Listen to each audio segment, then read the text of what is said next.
यार मैं आप लोगों को अभी एक मोस्ट अंडररेटेड हलीम दिखाता हूँ, वो ये है तबारक हलीम। इससे ज़्यादा अंडररेटेड हलीम मैंने कराची में देखा नहीं है।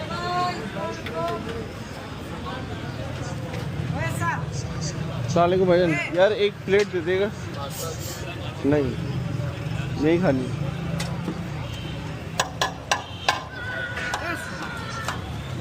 अरे अगर डिस्पोजेबल प्लेट नहीं है, चलो इसी में दे दो।